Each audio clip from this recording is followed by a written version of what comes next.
आणि आता ठाणेकरांसाठी महत्त्वाची आणि तितकीच आनंदाची बातमी आहे। ठाणे शहरातील पहिली मेट्रो लवकरच सुरू होणार आहे। आज ठाणे मेट्रोची ट्रायल रन पूर्ण झाली। मुख्यमंत्री देवेंद्र फडणवीस आणि राज्याचे दोन्ही उपमुख्यमंत्री यांच्या उपस्थितीमध्ये ट्रायल रन पूर्ण झाली आहे। तर ठाणेकरांची आता वाहतूक कोंडीतून मुक्तता होणार आहे।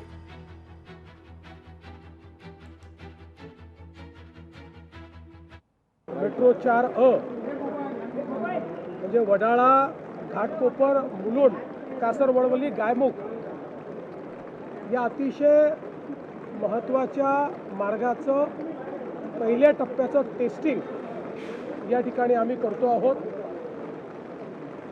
ठाणेकरांकरता हा मार्ग अतिशय महत्त्वाचा असणार आहे। जवळपास 35 किलोमीटरची एकूण लांबी या मेट्रो 4ची आहे।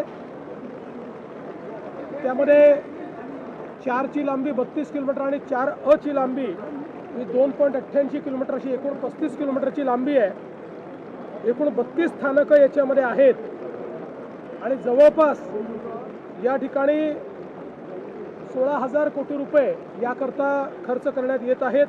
आजचा दिवस ठाणेकरांसाठी अतिशय आनंदाचा आणि ऐतिहासिक आहे।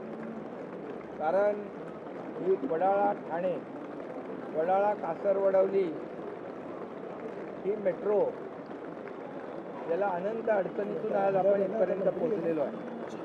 कारण जेव्हा मुख्यमंत्री पृथ्वीराज चव्हाण साहेब होते त्यावेळेस इतर मेट्रोला मान्यता देत असताना ठाण्याला वगळण्यात आलं होतं आणि मग त्यावेळेस ठाण्याला या मेट्रोच्या एका प्रकल्पामध्ये समाविष्ट करून घेण्यासाठी आम्हाला आंदोलन करावं लागलं, आम्हाला निलंबित देखील व्हावं लागलं। त्यानंतर मुख्यमंत्री देवेंद्रजी 2014ला मुख्यमंत्री झाले त्यावेळेस खऱ्या अर्थाने या मेट्रोला चालना मिळाली। मेट्रो लाइन 4A जय कुमार द्वारा कंस्ट्रक्ट किया जा रहा है और इसका करीब 4.5 किलोमीटर का लंबाई है।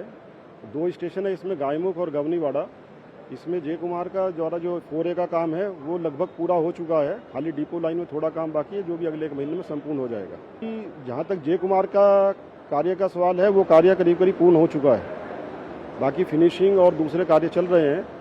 अपेक्षा है कि दिसंबर तक ये मेट्रो पब्लिक के लिए खुलना चाहिए। लोकशाही मराठी ऐका, पहा, जागरूक रहा।